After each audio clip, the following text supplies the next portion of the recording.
সরকারের নির্দেশনা অনুযায়ী আমরা নির্বাচন সংক্রান্ত দায়িত্ব পালন করব।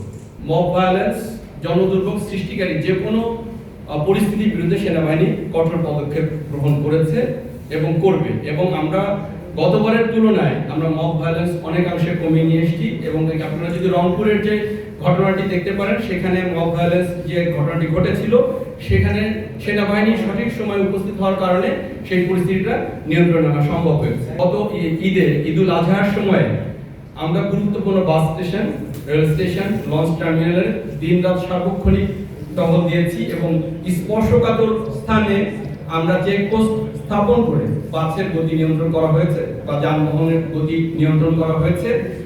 এবং আপনারা জানেন, আমাদের পুরুষ অফিসারের পাশাপাশি মহিলা অফিসার এবং সৈনিক তারা নির্দ্বিধায় দিনে রাতে রাস্তায় নেমে এই ঈদের সময় তারা যানবাহন সংক্রান্ত বা ঈদের যে টহল পরিচালনা করেছে। এবং আমরা 1255টি গাড়ি হতে 35 লক্ষের অধিক টাকা আমরা যাত্রীদেরকে ফেরত দিতে সক্ষম হয়েছি।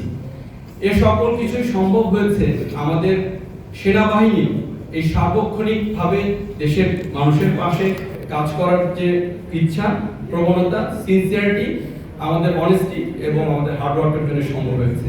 আমি ছোট্ট একটি তুলনামূলক চিত্র আপনাদের সামনে তুলে ধরতে চাই। আপনারা যদি বিগত বছরের সময় এবং বর্তমান এই গত ঈদের যদি তুলনা করি, তাহলে মৃতের সংখ্যা, দুর্ঘটনার সংখ্যা এবং গুরুতর আহতের সংখ্যা আমরা 30 থেকে 40% কমিয়ে নিয়ে আসতে পেরেছি।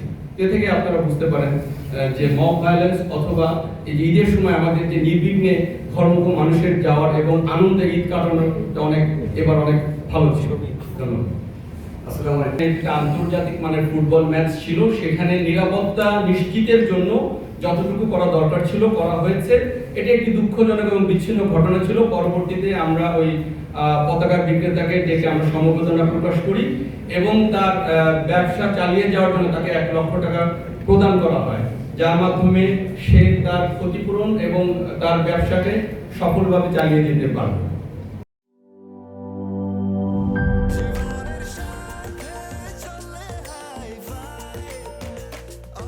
স্বাস্থ্যকর অল টাইম, সব সময় অল টাইম হেলদি লাইফ।